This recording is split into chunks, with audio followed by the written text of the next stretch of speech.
Väike hoiatus inimestele, ärge ostke Bauhofist rohulõikurit Klint 350 neljataktilist. Tegemist on väga ebakvaliteetse masinaga. Esiteks koostis on tal väga ebakvaliteetne, puudud isegi seibid ja muud asjad. Ja teiseks ta lekib hirmsasti õli.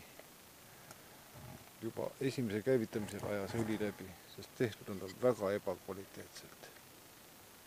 Nii. Esimesena käivitasin hakkas siit õli välja jääma.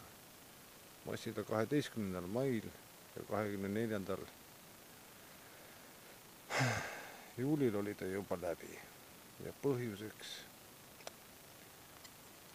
Ventvõlli kepsu nõellaagrid jooksid välja. Lihtsalt uskumatu, aga nõnda see on, nagu näete.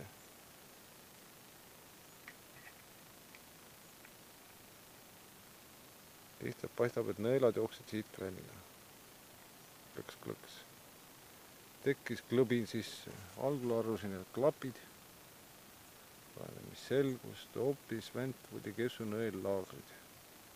Pisiksid 1 millimeetrid. Jooksid välja ja paistab ainukesena koht on see praegu. Väga ebakvaliteetne riistapuu on see. Alates tema enda tegemisest kõik seibid, rääkimata vedruseibist, kõik puuduvad.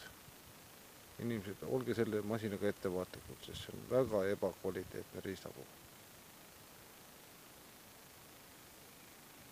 Ja kus juures nagu lubatakse müra tase on tal väga suur, arvestades ta on Honda GX35 koopia.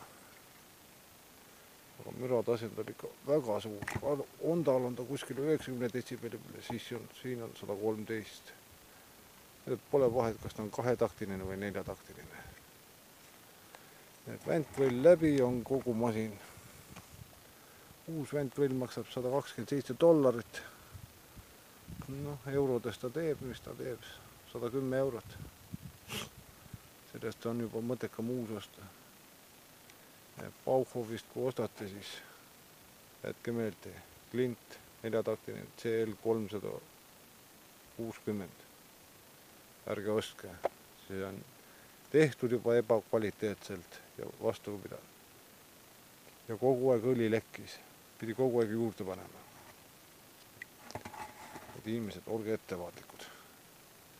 See masin ei tasu ennast ära. Täielik rämps. Et olge ettevaatlikud. See masin ei kõlba kuskile.